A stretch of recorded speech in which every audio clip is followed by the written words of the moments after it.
After days of being put on hold due to Mother Nature's wrath of the snowstorm, the clash got underway last night on a Wednesday night at Bowman Gray Stadium. And it was interesting, shall we say. At least there was a feel-good story at the end of the race.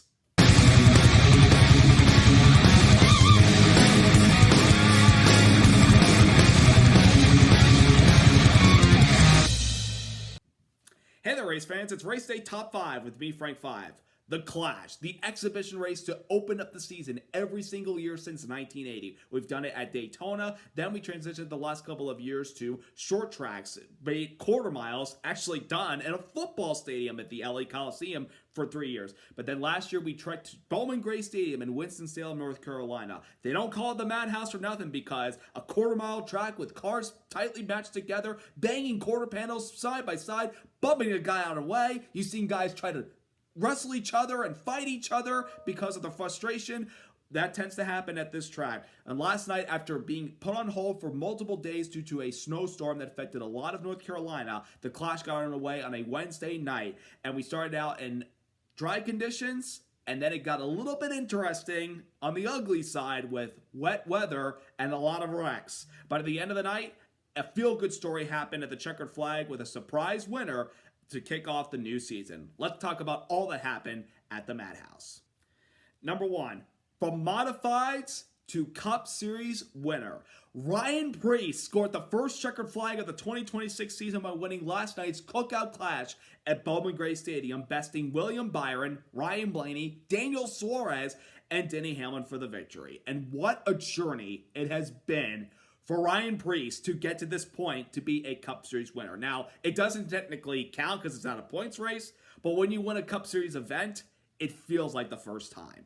Ryan Preece has had a lot to go through to get to this point, starting out racing in the shorter tracks on modifieds and won the championship in 2013. Then his big opportunity came to drive in a NASCAR car when he got called up to the O'Reilly Auto Parts Series in 2016 to drive for Johnny Davis Motorsports. It was a rough go, shall we say, because he wasn't in the most competitive equipment despite scoring one top 10 that season. Then he had to scale back to a part-time racer in 2017, but got a great opportunity to do so driving for Joe Gibbs Racing and got his first ever win in that series at Iowa in 2017 in the summer. Then 2018, he would spend most of his time driving in the Truck Series and the O'Reilly Auto Parts Series with the part-time competitive teams. And then in 2019, he got his big break to jump up to the Cup Series driving for JTG Doherty Racing, where in his first Cup race, he got a top 10 in the Daytona 500. Then the next couple of years would have some bright moments and then some rough moments with some relatively rough wrecks, and then driving 2021 with no charter because they lost the charter priorities for that car in 2021. Then in 2022, he went back on a part-time scale, driving part-time for teams like Rick Ware Racing, but also driving in the Truck Series and one of the competitive truck teams of the Ford at the time. Then in 2023, he got another call to the Cup Series to drive for Stewart-Haas Racing, replacing Cole Custer. But the 2-year tenure was not really the best for Ryan Preece, shall we say. It was a rough go. They weren't as competitive. And then in 2024, we all know that Stewart-Haas Racing closed its doors at the end of the year, leaving Ryan Preece potentially without a ride. And it looked like he was going to go back to Connecticut and not race in NASCAR again.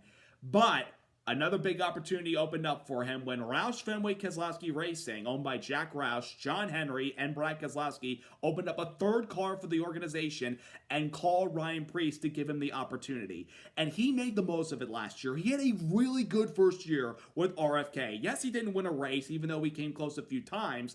He finished in the top 20 in points, and even though he was the second highest finisher of the team cars in the points, you could argue he was the best car out of all three of those guys last year, because there were times when Chris Buescher was struggling and not able to run well and missed the playoffs for the second year in a row. And Brad Keselowski had a terrible start to the year until the Coke 600. He started to turn things around with the top 5 and had better results the rest of the year. Ryan Preece was without a doubt the best RFK car last season and made the most of it. And kicking off this year, winning this race, really impressive. And I'm honestly surprised he was able to put it together, because I watched him in practice earlier in the afternoon.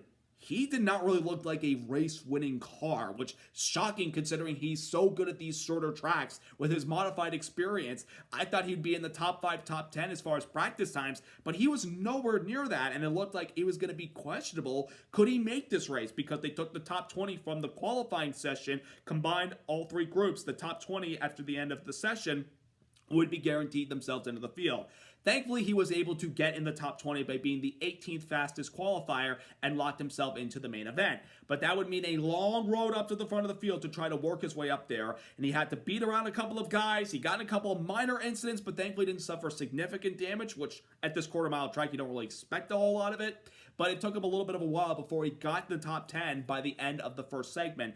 Then as we started the second segment and had to battle the elements with sleet and the track having some water and everybody literally running into each other, and I'll get into that in a moment, Preece was able to carve his way up through the field, making some of these passes, working the outside lane on the research, which with the conditions we had, you needed that outside lane with wet as it was. And then when we started to finally get into a little bit of a drier surface as we got some laps in, Preece found himself inside the top 3, contending for the lead against guys like Chase Briscoe and Blaney and Byron and even Shane Van Gisbergen. But Preece had some really good restarts too last night, especially when he was able to use the bottom, and when that came back into effect, he got some good launches on the restart and then got good exits off of the corner of turn number 2 to be able to stretch the gap over second place no matter who was behind him.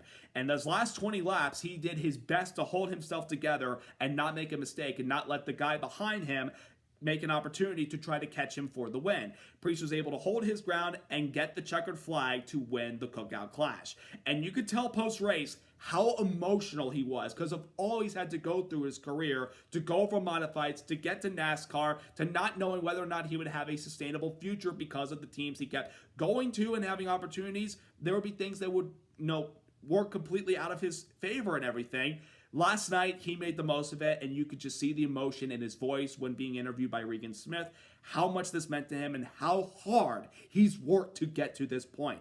And he joins a good group of drivers, by the way, to get your first Cup win in an exhibition race before points win. The other two being Jeff Gordon in 1994 at the Clash, where he won the Clash race and then would win the Coca-Cola 600 that year as his first Cup win.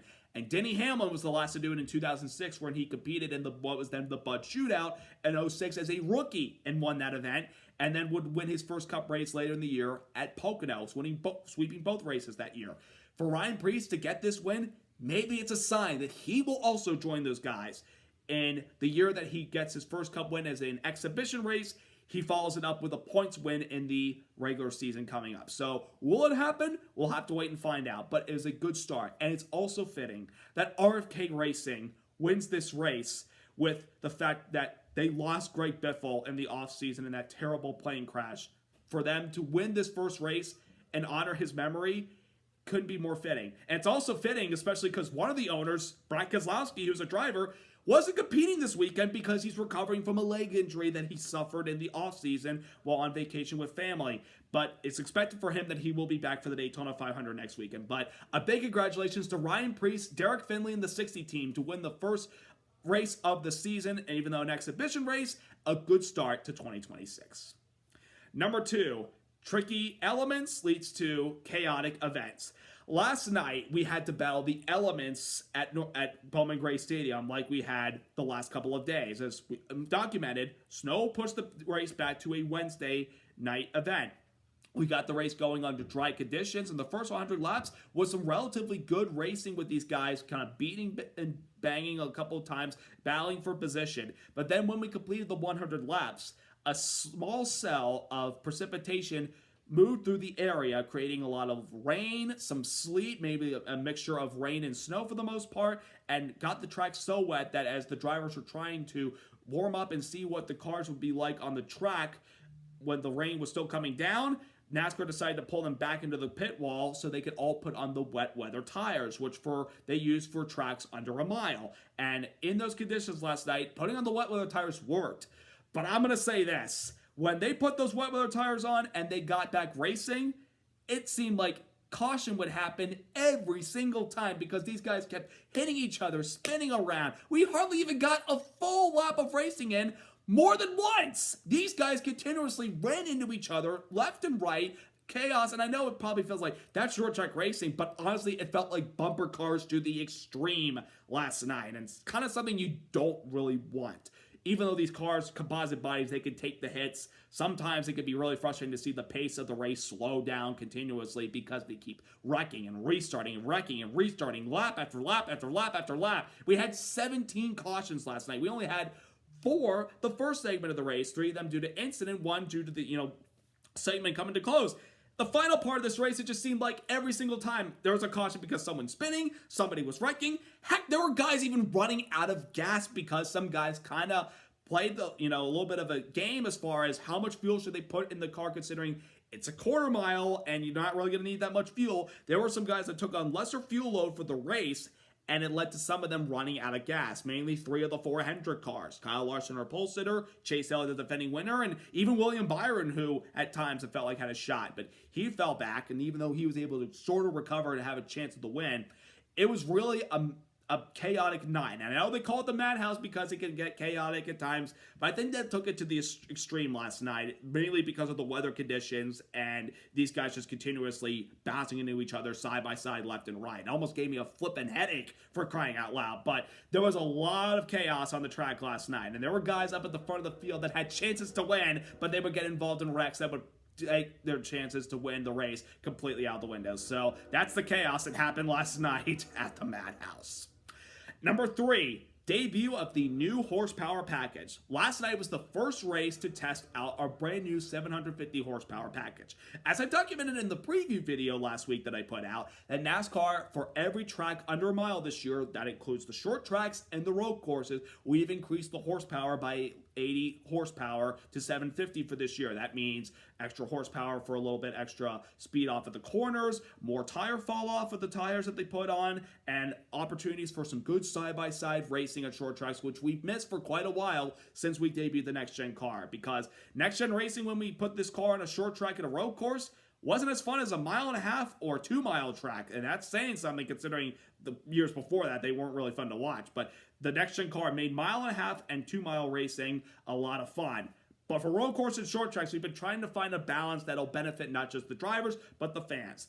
And increasing the horsepower this year, I feel like, is a good start to having that. And I think we got a lot of that. In the Last Chance Qualifier, we had some good battles, especially when you saw tire fall-off become a factor when we had a long green flag run. When you had guys like A.J. Allmendinger in the last transfer spot to get into the clash in the Last Chance Qualifier, he held the spot for a while, but when a longer run came, his car fell off and other guys behind him started to catch up, and we had great side-by-side racing in that Last Chance Qualifier. And we had a lot of that in the main event of the first 100 laps of the clash, where you saw some guys running up at the front and having some side-by-side racing. Some guys at times were able to work the high side, but mainly in the first part of the race, the bottom was where you needed to be because you could wrap the curbing on the concrete surface there, as long as you didn't run over the drain covers. But as long as you're able to wrap the bottom, you were going to have good drive-off speed versus the guy that's either behind you or the guy that's on the outside of you. And at times also when you had the tire fall become a factor. When Kyle Larson was out front for a lot of the clash last night, it seemed like nobody could touch him, but as we got longer into a run, you could tell by the way he was using up his tires early on versus guys that were managing their tires. They would go forward, and Larson started to drop in arrears. And, of course, he got involved in incidents that took him out of contention for the rest of the race. And pretty much, hopefully, a preview of what we're going to see at more of these short tracks this year, like a Bristol, Martinsville, North Wilkesboro, Richmond Raceway, and all the road courses that we're going to. Hopefully, this is the type of action that we're going to have with this lower short track, more horsepower added to these cars. Cannot wait to see how we see them in points races, but last night was a good start to the new package. Number 4, not a bad start, amigo. Daniel Suarez had an impressive first race with his brand new team, Inspire Motorsports. For all those of you who obviously know him, for some that may not know, Daniel Suarez no longer is a member of the Trackhouse Racing team. He announced last year that he would not be coming back to the team, and it was mainly due to the fact that we all knew that Connor Zilisch, the young phenom in the O'Reilly Auto Parts Series, and had a Trackhouse contract, was about to be on his way to the Cup Series, where he is officially now. Daniel Suarez had to search for a new home, and the opportunity came to him when Justin Haley announced that he would not be returning to Spire Motorsports and be going back to the Truck Series, driving for Colleague Racing in their brand new Ram Dodge team. So that opened up the door for Suarez to drive the 7 car and be a teammate to Carson Hocevar and Michael McDowell. And yesterday, Suarez had a good debut with the team. He was able to qualify into the main event by being one of the top 20 fastest qualifiers. Yeah, he was the last guy in on time, obviously, but he still made it nonetheless. And it took him a while as well in the race to try to work his way up to the field, but he was stuck back there at times and couldn't seem to go anywhere. Had some battles with Austin Cindric and Connor Zilic. But then when we got further into the race, and then as we continuously had caution after caution after caution, one of the guys that was able to work the high side and work his way up through the field slowly, methodically, with precision was Daniel Suarez. And I'm very impressed with how he performed last night. I mean, we all saw what his teammate Carson Hocevar did, leading the race at times and having a chance to win before he got taken out in an incident. But Suarez as well showed some really good speed last night, and it's a good debut for him with this new team, with his new crew chief Ryan Sparks. Not a bad way to start out with a brand new organization. Now, what can we expect, though, from Daniel Suarez the rest of the season is to be determined. But I know for a fact that Spire Motorsports isn't a bad race team to be with. I mean, if you would say Suarez go to Spire in 2019 when they were brand new, would have been a massive downgrade from his tenure with Joe Gibbs Racing. At the time, they were not a competitive team.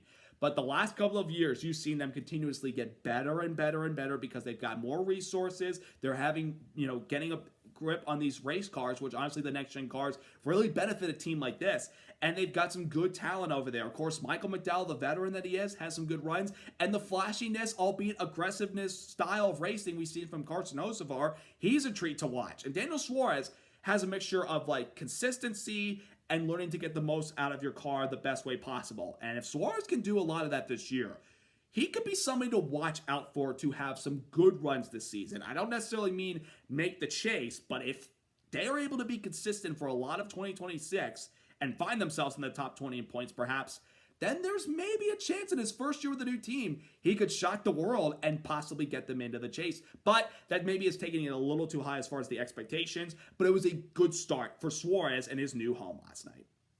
And number 5, race to get into the Clash. We had the Last Chance Qualifier race before the start of the Clash last night to see which drivers would get themselves into the main event. There were 18 drivers that had a chance to try to get into the Clash last night, but there will only be 3 guys that get in. The winner of the Last Chance Qualifier, the runner-up, and the driver who had the highest points spot from last year would be locked into the field. And of those drivers, it was Alex Bowman. So he elected to drop back to the rear of the field and decided not to race whatsoever. So it was Josh Berry on the front row of that Last Chance Qualifier next to Michael McDowell.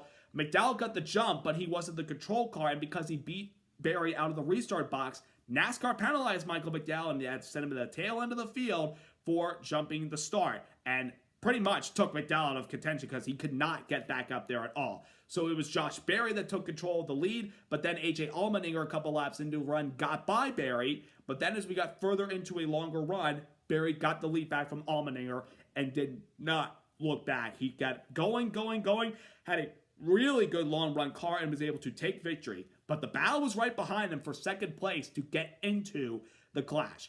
Allmendinger held that spot when Berry got by him, but Allmendinger, I could tell in the longer runs, was really starting to feel the effect of the long run and his tires starting to go away because he had 2 fast Fords closing up from behind him.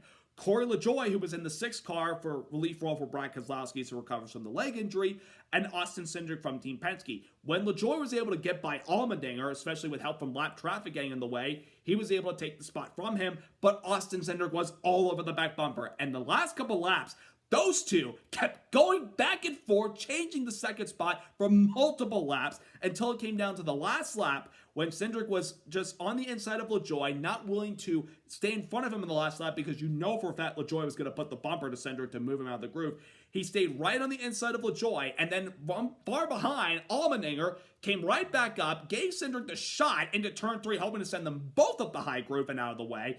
But Cindric was able to get the launch off the corner and get to the start-finish line ahead of those two to lock himself into the CookOut Clash. That was some great racing, and that's the factor of the short track package with 750 horsepower. To see those guys go back and forth, left and right, to see who was going to get that last spot to get in the Clash. That's what got me super excited about this package and the racing that we hope to see for the rest of the night as well as the season. They put on a good show, and it was good sportsmanship. You know, we saw Corey LaJoie put the thumbs up out of his window net post-race, saying good race with Cindric. It was just good racing between those guys, and LaJoie said, I take the most of the opportunity they had because he said, I don't know how many more chances I got racing left driving as a race car driver, but it was a great opportunity. He made the most out of it, pretty much playing with house money. For Austin Cindric to get in was really, really good, considering the fact that he's in a big year where he needs to really take a step up, because even though he made the playoffs last year with his win at Talladega, after that win, he was